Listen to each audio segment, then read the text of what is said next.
Thank you very much for the kind introduction, Ziv. My name is Emil Gorgees. I'm a real estate agent here in Tokyo. I've been in Japan for 21 years, or be 22 years in May. I've got three little kids, aged 11, 9, and 7. Um, we live near Shimokitazawa. I bought my first house here in 2013 when my first child was born. It was a brand new house in Shibuya. And then when we were having our second kid, I purchased my current house, which is near Shimokitazawa. It's a bigger place, 4-bedroom house. Family was growing, and the financing was readily available. I learned through this process all the ins and outs of purchasing, and so this was before I really got into real estate myself. So I learned it myself by doing it. And then I started to help other foreigners and just give all the information. It started off just giving information to my friends about the process and why it's such a great deal to buy in Japan, especially your personal home. And then it eventually became a business. Okay. And I've been doing that for 8 or 9 years. It sort of evolved slowly into, being more and more, involved in the process, to now where I do 100% of it myself. We have an office in Ibis with about 45 staff.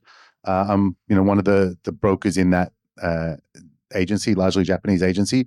But yeah, we work with foreigners all in and around of Tokyo. Most of my clientele are about 10 years younger than me in the family life cycle. That's when, when you're starting a family, you're about to buy a place. You think, I need a foundation for it. A lot of today's talk is about buying versus renting. Okay, this is the first time I'm presenting this particular slide deck. It's really messy, really ugly, lots of details and text in there, but it's going to be available for you to download. So you don't need to take too many notes because I've written it all in there, especially when we get to numbers, the break-even analysis, and all that sort of stuff. So let's get into it. The first one we want to discuss, there's two sections we're looking at for today's presentation. Is buying cheaper than renting? Okay, what's the scenario in where that is the case? And then it's not just a financial decision, but also the life stage decision. Okay, at what time of your life does it make sense to buy versus maybe not buy?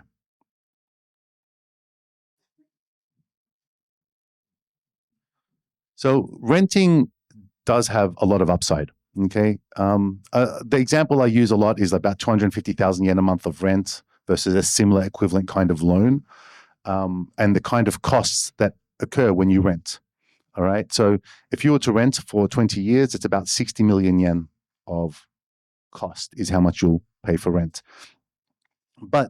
And we all know rent is just lost money. I think that's why a lot of you people are even here, because a lot of Japanese will just rent forever. Okay, but Westerners, foreigners think, well, I need to understand more about this purchasing. Okay, but there are upsides to it that you can just move easily. You're not obligated to stay in one place. You can grow as your family sort of grows. So there are benefits to renting, but there is no equity in that. Now I want to do the break-even analysis. And I said this slide that gets ugly. This collection of 5 kind of slides is probably the most dense set I've ever put together. So I will try to get through it a bit quickly, leave some time for some Q&A. And as I said, this is going to be available for you to look at. For this buying analysis, I just put together sort of a break-even analysis of buying versus renting. And just to go through some of the numbers, if there's any software engineer or finance people here, then you will love this. But for most ordinary humans, you will like, oh, crap. Okay. So on 100 million yen loan, okay, I'll just use 100 million yen because that way, if you want to buy a place that's 150 million, you can just multiply all these numbers by 1.5. If you want to buy a place that's 80 million, just multiply it by 0.8. All right. So it's a really easy thing to work with, right? And again, the software engineers are like, yep, that makes a lot of sense. Standard loan terms in Japan are 35 years. All right. And for interest rates, we can get very low interest rates, but now they're talking about interest rates increasing. So I don't want to do just just a cheap scenario only. We will try to look at, well, what's the upper end of the scenario? And that gives you a lower level and upper level. Okay, for the upper level, I'm doing 2%. And 2% still sounds quite low, but right now you can get a 35-year fixed loan for 2%. So if you do want to lock it in, you can lock the full term for 2%. So I'm putting that at the upper end. And then ongoing costs. Again, I don't want to ignore asset tax, fire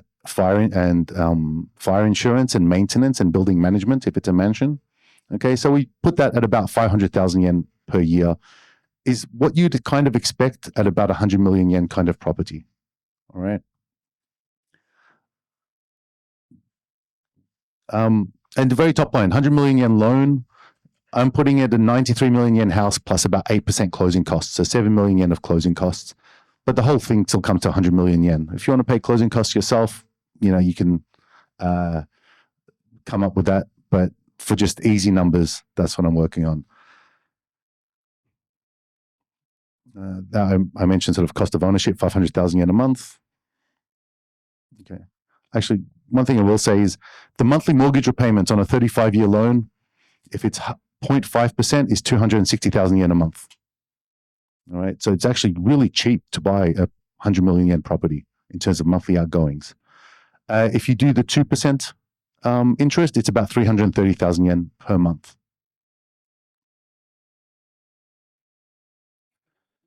Now, these next two slides, lots of numbers. I highlighted, the only thing you really need to look at is the yellow highlighted point, and that's at year 3. So this is a table at the 0.5% rate. At year 3 is the break-even point. That's when your equity you've paid into the mortgage, because interest rate is so low, most of your repayment is principal. Okay. When you get to the equity, to pay off enough equity that you've paid off the closing costs, the break-even point is 3 years. So if you sell the property before 3 years, you're probably at a loss because you've paid 8% of closing costs. It takes roughly 3 years to recoup that. The very left column, by the way, is the cost of renting. If you were to rent for 35 years, totals come to about 109 million yen is what you've paid in rental, right? Everything else on the right is the mortgage repayments and equity. So at 0.5%, it takes 3 years to break even. At 2%, it takes 4 years is the break-even period. So if your interest rate is 2%, after 4 years of holding the property, you'll be at the break-even point if you sell it. That's assuming you sell it for about the same price you bought it for. All right, and now we have this beautiful graph of all those numbers put together. And again, some people are like, yes, this is what I need. And some people are like, what am I looking at? I've got the very left section here, this little year, like where everything sort of comes together over here. That's about year 3 or 4. That's the break-even point. Okay. The red line that goes all the way down to minus 100 million is if you're renting only. All right. And you know, renting, you just lose money all the time. That's it. There's no equity being built. The green and blue lines are the equity being, like the sold lines at the top are the equity being built over time. Again, assuming you sell it in 35 years for the same price you bought it for, 93 million yen. That's how much equity you get. The dotted lines are the costs of interest and the annual maintenance and management and asset tax costs, right? So at 0.5%, you've paid 33 million yen over the life of the loan in costs, but you've got 93 million yen of equity when you sell it. You're assuming a 0.5% per year increase in the value of the property. No, I'm assuming no change in price of the property value. But this is because you're paying your equity. So the 0.5% number and a 2% number is the interest on the loan. That's what these the dotted lines are. Okay. And I've done a 20-year mark and then the final is a 35-year. So that line where I've put 20 years, the reason I do 20 is usually when people buy a home, it's a family home and they are a young family. Maybe they just got married, having a kid, or they've got a young child. And so they're going to live there until the kids go to university. Okay. That means about 15 to 20 years. So a lot of times used houses, they come on the market when they're between 10 to 20 years old, because that's when the owners become empty nesters and they need to downsize. Yeah, I even think with my own property as well, we went there when we had our second kid, and we've got three kids now. The oldest is in grade 6.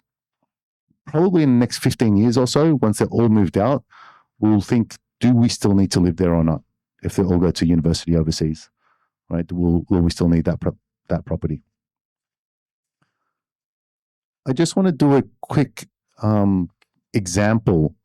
We just purchased last year a property for a client that they bought it last year. It was built in 2005. They bought it in 2024. Okay, so it was a 19-year-old property. They bought it for 128 million.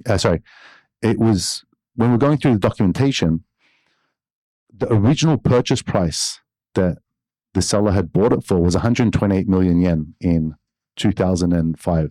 And this is a 3 or 4 bedroom home in Setagaya, not far from where I live.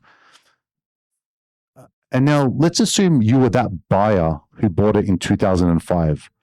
And I'm just making some assumptions here that they bought it fully financed with 8%, loan. So 8% closing costs. So they borrowed 138 million yen on a 35-year loan term. I'm just putting 1% as an interest rate. Okay. I don't want to go too high or too low, anything unrealistic. I like to make it a bit, real assumptions. The monthly payments, including closing costs, including the ongoing repairs and taxes and stuff, I'm putting about 390,000 yen per year. He sold it in 2024. Like, my client bought it for 147 million yen. So held for 19 years. This is a breakdown of, so the person who bought it and sold it after 19 years, the total interest on the loan was 20 million. There's asset tax and insurance and maintenance was about 7 million. The remaining balance after 19 years on that mortgage, the 138 million mortgage, would have been about 70 million yen, 69 million yen. Okay, so the total cost is 96. They sold it for 147. So the seller made 50 million yen, 51 million yen on 19 years. So he lived in it rent-free, essentially, and still came out with 50 million yen on top. Now, that's assuming the market sort of goes up. People often talk about Japanese houses depreciating. The past 15 years or so, it's constantly been going up. The past 5 years, we've seen, even more growth. But what this kind of highlights is that it really, even if a property depreciates, it has to go down to very low levels for it to still be a worse off than renting.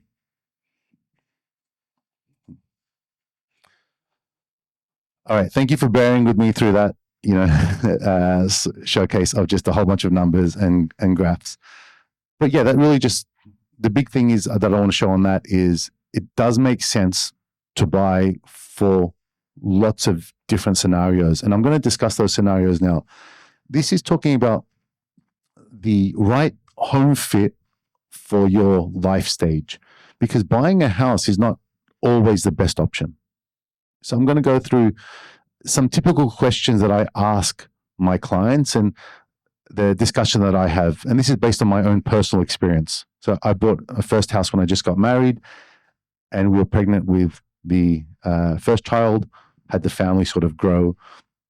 So a lot of that is my own experience in terms of room sizes, layouts, a whole bunch of stuff that affect family lifestyle and life stage.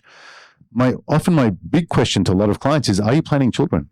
Right? Do you want to have kids? Yes or no? Because that's one of the most significant things about the size requirement for a home. And a lot of times we want to buy a home because we want to have a foundation to to raise our family. Yeah, that was definitely my motivation.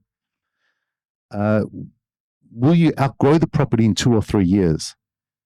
Okay, well, is it in the chart that I showed before? 3 to 4 years is like the break even period.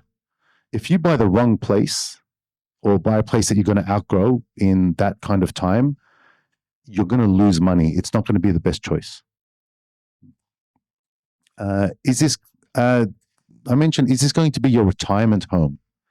And a lot of people have the idea that they want to buy now their dream home, their forever home. But as I said, a lot of people, depending on your stage, you're only going to be there for 2 decades, not your retirement. Right? Probably what's good for you now is not good for you when you don't have the family living at home anymore. So my big thing is, don't just buy your dream home, right? Buy the home that's really right for your current stage of life. So there are three sort of scenarios that I'm going to work through here. The first one is starting a family, as I touched on, which was me 11, 12 years ago now. A lot of families that come to me, they've got just maybe a newborn, like, 4 or 5 months old. I was driving around showing houses to a couple with a 5-month-old baby. And, I've been there, done that. So very familiar with, crying baby in the car all the time. Or newly, like, engaged couples, newly married. They're like, oh yeah, we're getting engaged. We're engaged now. We're going to do the paperwork soon. Your priorities should be, room to grow. Okay, a 1 or 2 LDK might be all right if you have a baby, but in 2 or 3 years, that's going to be really, a really tight space. Proximity to parks, okay, schools, childcare. You don't realize this when you don't have kids. The moment you have kids, like, oh, I basically live at the park for the first 5 years of having a child. And I think, some of the giggles come from people that are like, oh, yes, that's right. I remember those days. And people that don't have kids are like, yeah, no, I don't think I'll ever go to the park at all, so long as the bars and nightlife are good. You guys are a separate slide coming up. The the big one is just room to grow. All right, and typical plan is 10 to 20 year plan. All right, if it's only 5 years and then you're going to have to move, maybe it's not the best choice of house for you. The next one, power couples and dinks. Okay, I like you guys as well. I consider you almost single, but you guys have a little bit less, how do you say, more flexibility, but a little bit different to straight up a single person. So you have high earning potential. Okay, you guys make good money, and you want to live in a nice central location close to all the action. I live not far from Shimokitazawa, and that's a great spot for, I live about 2 stops away from it in the residential area. Shimokita is a bit too hectic for me, but it is great for the power couples. They want to buy there, like there's nightlife, lots of bars, restaurants, easy access to Shibuya, easy access to Shinjuku. All people live in Minatoku, okay, Shibuya-ku. They can afford it. It doesn't have to be too big, and they still get the flexibility that they want. Okay. It's all right for them to be there 3 to 7 years because they can afford it, and it's right for that stage of their life. And then if they do decide to have kids, it makes sense that they can get a bigger place in 7 years time or so. People that are mid-30s, power couples that are mid-30s, they've either decided they don't want to have kids or kids are going to come soon. It's hard to be at that age and still be really unsure about whether or not you want to have kids. And then singles. You guys are, I don't get a lot of single clients because, especially foreigners, they're very flexible. if they get a good job offer in Singapore or in the US, they're just going to leave. They have zero commitment, zero obligation to really stay here.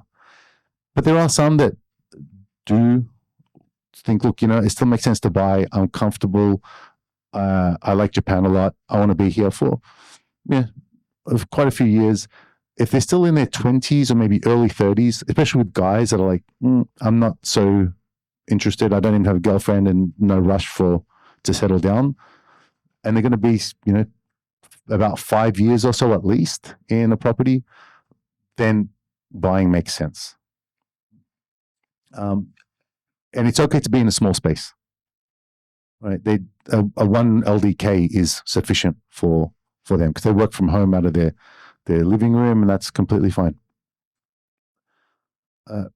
And they do know if they do decide to get married, or if they have a girlfriend, usually the foreign guys, right? If they get a girlfriend, there will be enough room for them to have the girlfriend live with them. And by the time they get married, if they do get married and do have kids, that's going to be 3 to 5 years away, assuming that they don't even have someone in mind right now. Okay. If they do have someone in mind, they are going to get engaged, then I'm like, look, you're that young family sort of section, right? If you are engaged, have someone in mind. These people don't even have a partner at this stage, okay? But they still want to buy a place. If you really don't know about your job in the future, you want to maybe jump around or change, you want that flexibility, then continue renting, right? But they're the 3 big categories that I see. Now I'm starting to see a 4th, which is, I was talking to one of the other guys earlier. I'm meeting a lot of guys that are in their mid-50s now, that their kids have moved out. They're about 10, 15 years ahead of me in that life cycle. And they are the downsizers. I'm like, okay, Emil, we want to sell our house. Okay, we want a smaller place, just my wife and I, maybe in a mansion or something. So that's another category that I'm seeing come along now. Common mistakes that I see that people make is, and I mentioned this earlier, they're buying their dream home, or they want a place that I want it to be my hub, and I want to be able to retire and just forever have this one spot. If you are just a young family now, I think it's really hard to find a place that does both really well. It's going to be a great place for you to raise your family, and also a great place for you to retire in. Okay, your needs and wants are going to be, I feel, a little bit different. And you may not even know what you want in your retirement. I ask a lot of people, well, I get this question a lot. Do I want to retire in Japan? I don't know. That's a really difficult question to answer. And I think if I put that to you, you'd be like, I can't commit at this stage. I don't have an answer. So a big one is buy what's right for you now, not, I think, trying to forecast something that will do a great job of raising a family and retirement, because then you're compromising on a great place to raise a family or a great place to retire, right? It'll be a compromise on both. Under or overestimating your costs. So I do mention home loans are really cheap. A big one is often the Japanese side is very conservative about costs and loans and debt. So they don't want to borrow too much. They want to keep it really low.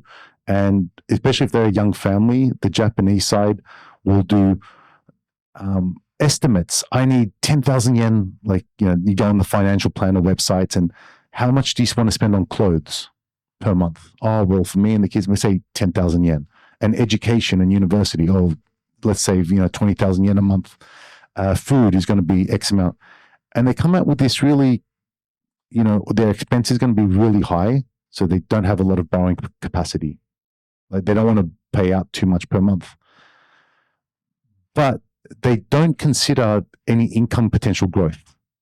Like, now at 31 years old, my income now is going to be the same income forever. So there's no expectation of, they've done worst case scenario for costs and expenses and worst case scenario for income growth. like neither of those situations are realistic, but you're limiting yourself to the quality of life you're going to have. And by quality of life, I mean you're going to be far away in a small place versus you want to be in a more convenient location for you and probably have a bigger space. So that's the one issue with underestimating your costs. Overestimating costs and not income. The flip side of that is underestimating your costs. And this I can see happen with, if you have the power couple, for example, and they get a loan based on their dual incomes. So they can borrow a lot. And if they are not planning children in the future, that's fine. But if you clearly know, look, we're going to have a family and my spouse is going to be out of work for 3 to 5 years raising my 2 or 3 kids, you're going to have a significant drop in the income coming in. And then it will be financially difficult for you to maintain the mortgage. So that's something also you want to keep in mind, is forecast any potential income changes in that regard. Westerners, like I'm from Australia, it's very common for us to try to max out financing, right? Cost of living is really going up, house prices are going up. But growing up, it's always been, let's borrow as much as possible. How much can we get? The most amount. And I think a lot of people are nodding, going, yeah, I see how much money I can borrow, and then I buy the most expensive thing I can, right? We don't do that with anything else. We don't do that with cars. We don't do that with clothes, but we do that with homes, right? So, and then if your income changes, you're in a lot of financial stress. So also be cautious of that. Don't underestimate and don't overestimate your ability. And that's why in the simulation, I try to be very fair and put both, the upper end and lower end of the interest rates and be conservative with the estimates. I think buying is a great option, but I don't want you to put yourself in an uncomfortable position. You want to be really happy and really comfortable. And I'll touch on, on the next slide, I'll touch on that a little bit. Another mistake is just the short-term thinking. I just need a place that's suitable for me right now. Okay, I've mentioned this in various different aspects. Think a little bit more long-term. Okay, 5 or 10 years at least. Okay, less than 5 years is probably not wise. I still have some clients now that reached out to me 4 years ago, 5 years ago, still looking for the perfect property. And they're still renting this undersized, small 2-bedroom with 2 kids that are like 5, 6 years old now. They knew that they had to buy a few years ago, and they just keep delaying it. They keep looking, waiting for the unicorn. And you've given up 5 years of, potentially very nice living by just renting a place, waiting for this dream to happen, this perfect property. Don't wait for that. Okay. It may never happen. And on the flip side of that, I've got one family now that their kids started school at the American school down near Chofu.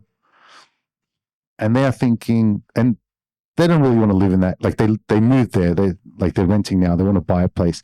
They don't really want to be there long term. It's not their area. They used to live in like Minatoku earlier. They've moved just for kids. And the kids are going to graduate in about a decade. So right now they're thinking, look, should we just buy a used place or should we build our own home? And I said, look, to buy land and build your own home, and it's going to be when you do a custom build, it's going to be very expensive.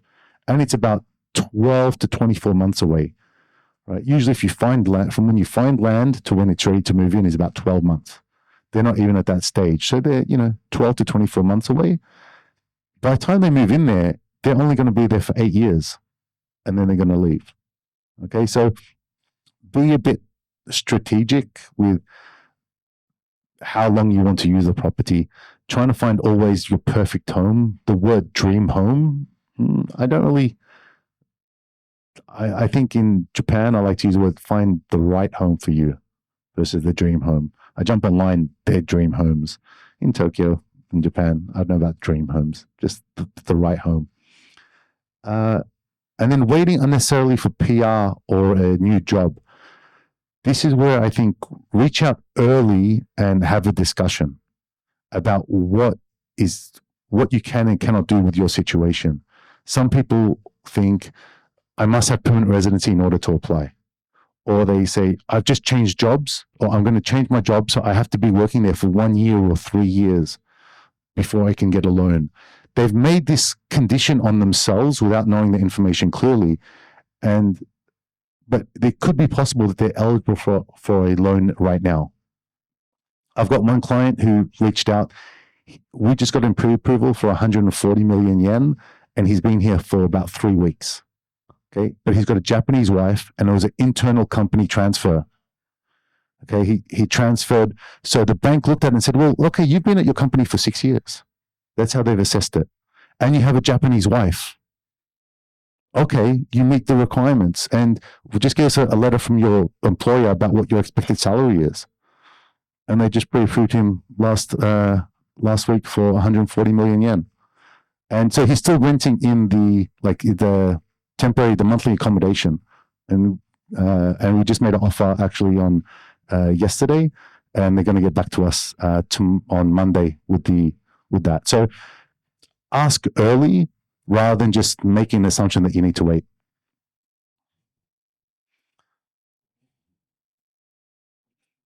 Lucky last, ownership is a tool, not just a goal. And from earlier on, I say when you save a lot of money, you build a lot of equity by owning a property. So in 10, 15, 20 years, when you want to sell it, you're not starting at zero. You have 10, 20, 50 million yen worth of equity saved up that gives you a good stepping stone to the next property. And anyone here who's a homeowner in Japan is like going, yes, I'm very happy that I bought a decade ago because I've got lots of equity in there. Okay. I don't think anyone that's bought in the past, several years or before thinks that it was a bad choice. Okay. They're probably one of the best decisions that they've made. And also in that time, you have a great place to raise your family or just to be very, very comfortable, especially renting as a foreigner in Japan. Every 2 years, you're almost begging for the renewal, or if you're looking to rent a new place, it's just you feel like such almost a victim, or you're at the mercy of the real estate agent or the owner or the guarantee company. So I think ownership is a tool for your life, not just arbitrary goals like, I must own a property to check a box, which feels like what it is in the West. But I think in Japan, the mechanics of it are quite different. Thank you very much for your time. I do believe that's the last slide. I do have a little Q&A. There we go. Well done. Yeah, 33 minutes. Good.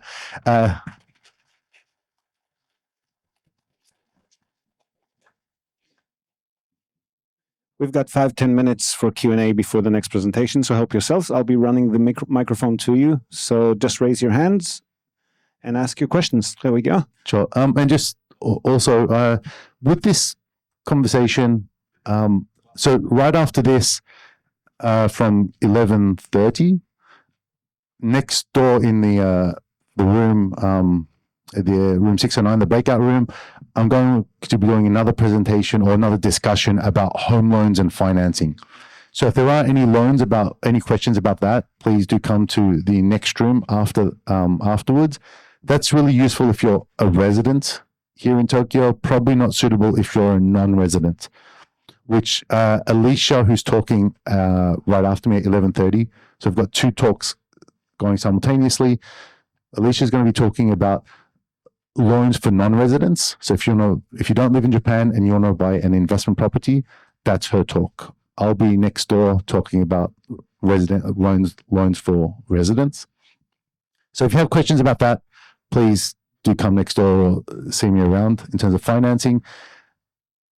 Also, sometimes people think these questions, we are a decent sized group. you may not be comfortable asking some personal questions or questions that expose too much personal information. So if that's the case, you can email me or scan that QR code. You can book a meeting. I've opened up my calendar for the next 2 weeks. There's this flyer I think I've got on some of the tables. The QR code there, just if you want to meet me or email me, is pretty straightforward. But let's go ahead and jump into questions. Test, test. Good morning, everyone. My name is Ray Marrero. I've lived in Japan, depending on which calendar I use, at least 20 years. And what he said about moving here and starting from zero, for example, I'm an attorney. I was a practicing attorney. You know how humiliating it is to have your brother-in-law guarantee key money? Back in the States, oh, Mr. Marrero, what do you think? But over here, they always looked at my wife. Now, there's nothing wrong with my wife, but it is a fact of life. What he said is spot on. And what was the other one that got me angry? Key money, the rent. My question was, besides my anger comment, I've always wondered, how do they judge the credit worthiness? Now, I don't know how, if most of the people here are Americans, we all live and die by the credit score. All of us have memorized our credit score. All of us know our balances for every single credit card, every outstanding loan, mortgage. That's just the game. I have a lot of credit cards because I know how to play the game. How do they do it in Japan? Because is it like the Mad Men where you had a nice job or you work for the government and you're stable? Because I know in Japan, everything is about stability. So I was a very unstable, so, I wouldn't loan me money. But in American system, I'm a very stable person. I've always been employed, and I know the trick in the US, the more credit you have, the more they give you. I get offers every single day, and if they're willing to give me money, I'm willing to say, thank you. Yeah, so my question is there like a rating system, or is it still the old, oh, you work for JR East, you're a good risk, you're going to be there forever, we're going to lend you money? Like in the old days. Yeah, that's the latter, actually. Yeah, so very good question. What about credit score, credit worthiness? So I just put this site up, cic.co.jp, the Credit Information Center. This shows your credit worthiness. Actually, so this is what the banks check, and you can jump online and have a look at your credit score. It's not a score. It's wrong to say credit score. Look at your credit history, what your current loans and credit cards are, and if you're paying them on time. So Japan, when they do the loan assessments, they don't check your credit score. They check, do you have bad debt? Have you defaulted on your credit card or mortgage repayments? Or a car or a mobile phone repayment? That's probably the big one where I see default is people have bought a phone from SoftBank, and then the final 2 months or 3 months, maybe they've moved house, they didn't update SoftBank, they've got a 20,000 yen unpaid phone bill that's from 5 years ago. But you look at the credit report and it says every month for 5 years, you've got a 20,000 yen outstanding payment with SoftBank. And they're going to say, well, sorry, you're blacklisted. You got to contact SoftBank, pay off that bill, and then wait 5 years for that blacklist mark to go. So Japan does not look at your credit score, credit worthiness. If you never had a loan, never had a credit card, never had a mobile phone like contract with where you bought the phone and have to pay monthly, then they'll look at it and say, it'll say 0. You have nothing on there. That's very clean. So they don't look at a high score. They look at bad history. That's straight away blacklisted. The other thing that they'll look at though is, your employment. If you're a permanent employee, and they look at your salary. And when I go next door, I'll talk about it. But basically, you can borrow about 8 times your annual income. Is the back of the envelope calculation of how much your borrowing capacity is, assuming you have stable employment. Next question, please. Hands. Yep.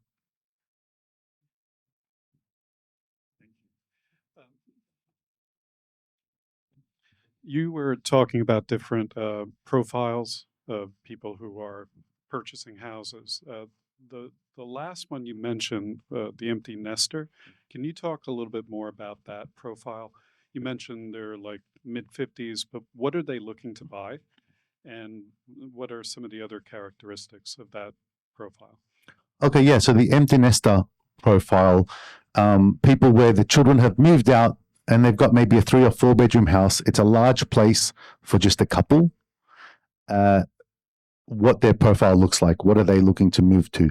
So they are in a situation where they can sell their existing property and they've got equity from that. Okay, so they pay off the mortgage. And again, like the example that I used, the person who bought the house in 2006, or 2005, sorry, they come up with about 50 million yen of equity in that property. So they have options.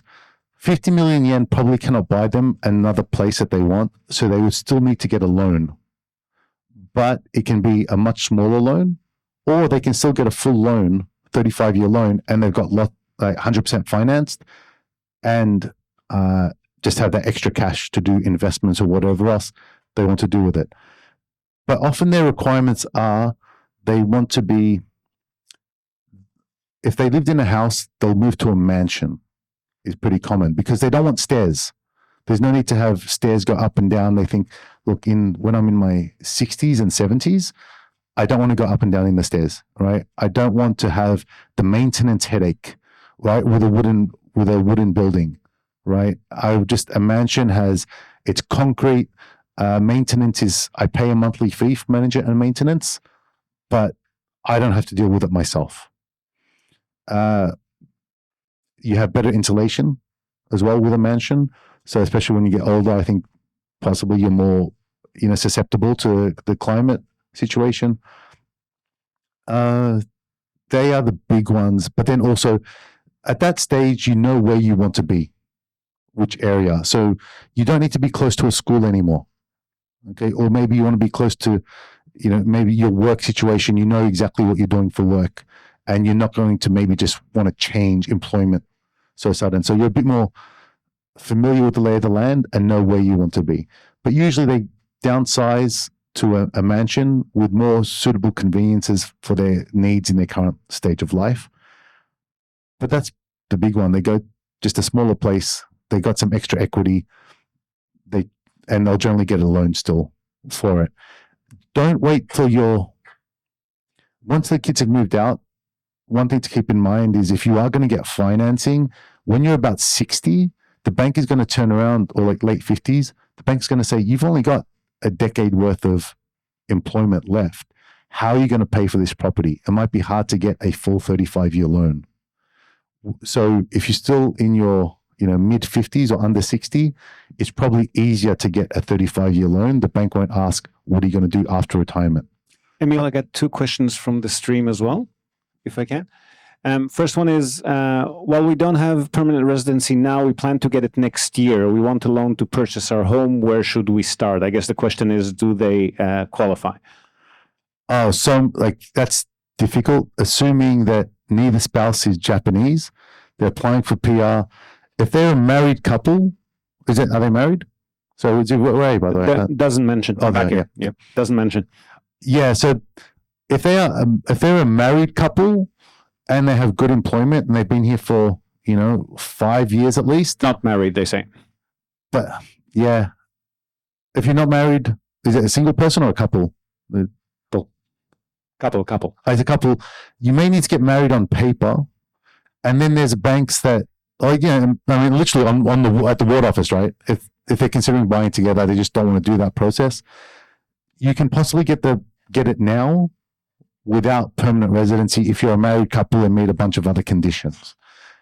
If you're single, or unmarried, then yes, just wait for PR.